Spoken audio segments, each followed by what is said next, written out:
Bagaman may mga makikinabang sa paghina ng piso kontra dolyar, lahat apektado kapag nagmahal ang bilihin. Isa yan sa mga epekto ng gulo sa Middle East na binabantayan ng Bangko Sentral. Ang mga pwede nitong gawin para alalayan ang halaga ng piso, tinutukan ni Maki Pulido.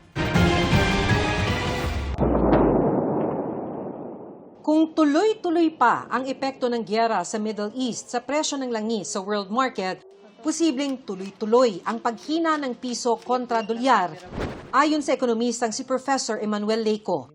Habang nagmamahal kasi ang presyo ng langis, mas maraming dolyar ang kailangan. Kung mataas kasi ang demand sa dolyar pero limitado ang supply nito, tataas ang halaga nito.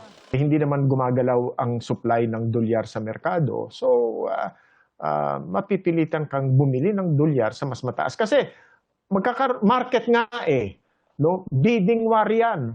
I need $100, sabi ni Company A. Sabi ni Company B, I also need $100. Naging 200 na ang demand. Pero ang supply mo ay nasa 150 lang. So parang kung ikaw ang nagbebenta ng dolyar, ay teka muna. Hindi ko ibebenta hindi ko pa kakawalan ng dolyar ko ng basta-basta ganyan. Kailangan kumita rin ako. Okay. So, yan yung petroleum price pressure sa world market. May mga paraan daw ang Bangko Sentral ng Pilipinas para alalayan ang halaga ng piso. Isa rito kung magre-release ang BSP ng dolyar sa merkado para dumami ang supply. Pagka hindi siya nag-release ng dolyar sa merkado, talagang tataas yan. Pero gagawin ba ng BSP yan? Yan ang speculation. Sa April 23 pa ang monetary policy meeting ng Bangko Sentral, pero binabantayan na raw nito ang epekto ng giyera sa Middle East sa inflation at ating ekonomiya.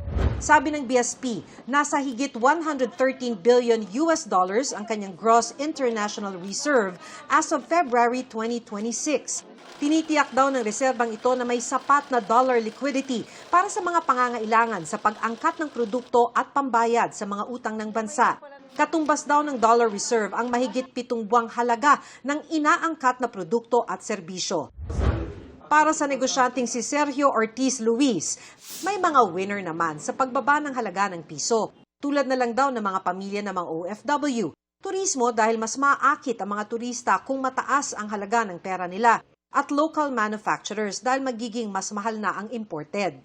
Pag inag-add mo yung mga nakikinabang sa mataas na dollar, mas majority of Filipinos. Pero para kay Edgar Nalus na pinadadalhan ng anak na nasa Amerika, sa taas ng bilihin, halos walang epekto ang mataas na dolyar.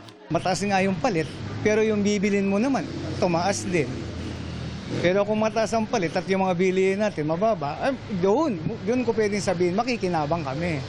Para sa GMA Integrated News, Maki Pulido, nakatutok, 24 oras.